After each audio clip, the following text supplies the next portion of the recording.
Welcome to my YouTube channel ఎగ్నా educational zone. ఉద్యోగ పెన్షన్లకు తగ్గింపు పన్ను విధానం ఏప్రిల్ 1 నుంచి అమలు. 7 లక్షలు, 10 లక్షలు, 12 లక్షల ఆదాయం వారికి ట్యాక్స్ భారీగా తగ్గింపు. ఆ వివరాలు ఏంటో ఒకసారి ఈ వీడియోలో చూసేద్దాం. ఇక విషయానికి వచ్చినట్లయితే 7 లక్షలు, 10 లక్షలు, 12 లక్షల ఆదాయాన్ని బట్టి ఎంత పన్ను చెల్లించాలి అనేటువంటి విషయాన్ని ఒకసారి మనం ఈ వీడియోలో తెలుసుకునే ప్రయత్నం చేద్దాం. ఆదాయ పన్ను స్లాబ్ల సవరణ.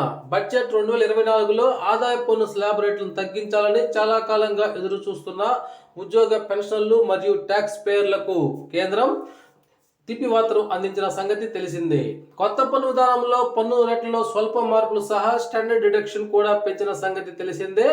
దీంతో పాటు కొత్త పన్ను విధానాన్ని ఎంచుకునేవారు గరిష్టంగా 17,500 రూపాయలను ఆదా చేసుకోవచ్చునని ఆర్థిక మంత్రి నిర్మలా సీతారామన్ గారు ప్రకటించారు. పాత పన్ను విధానంలో ఎలాంటి మార్పు లేకపోయినా అదే సమయంలో కొత్త పన్ను విధానాన్ని సడలిస్తూ కేంద్రం ఇప్పుడు అదే బాటలో పయనిస్తోంది. పాత పన్ను విధానాన్ని యథాతథంగా కొనసాగిస్తూనే కొత్త పన్ను విధానంలో పెను మార్పులు ప్రకటించారు. ముఖ్యంగా స్టాండర్డ్ డిడక్షన్ అంతకుముందు 50,000 రూపాయలు ఉండగా ఇప్పుడు మరో 25,000 పెంచి 75,000 రూపాయలకు చేర్చింది. అలాగే పన్ను స్లాబ్ కూడా మారింది. దీంతో గతంతో పోలిస్తే కాస్త ఎక్కువ పన్ను ఆదా అయ్యే అవకాశం ఉంది.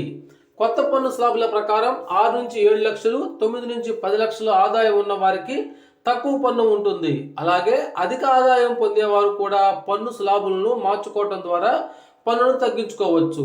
కానీ ఇప్పుడు మన దగ్గర 7 లక్షలు, 10 లక్షలు, 12 లక్షలు, 20 లక్షలు ఆదాయం కలిగిన వ్యక్తికి ఎంత పన్ను చెల్లించాల్సి ఉంటుందో అనేటువంటి విషయాన్ని గురించి ఇప్పుడు మనం ఉదాహరణతో తెలుసుకునే ప్రయత్నం చేద్దాం.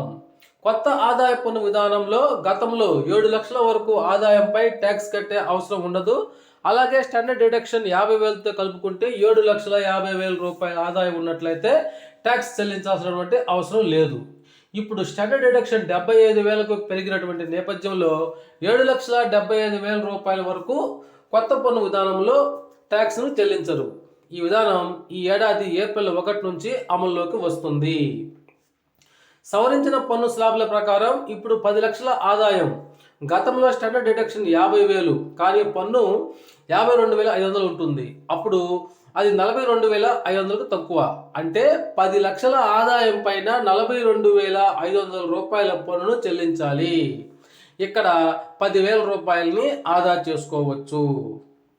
అదేవిధంగా ఇక్కడ మనం చూసినట్లయితే మరొక ఉదాహరణ కనుక మనం చూసినట్లయితే గతంలో వార్షిక ఆదాయం 20 లక్షలు ఉంటే 2,85,000 రూపాయల పన్ను చెల్లించాలి.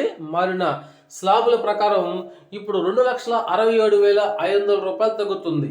అనగా ఇక్కడ అత్యధికంగా 17,500 రూపాయల పన్నుని ఆదా చేసుకోవచ్చు. అనగా 20 లక్షలు కనుక ఆదాయం ఉండేటువంటి వారు ఈ కొత్త పన్ను విధానం వలన 17,500 రూపాయలని ఆదా చేసుకోవచ్చును.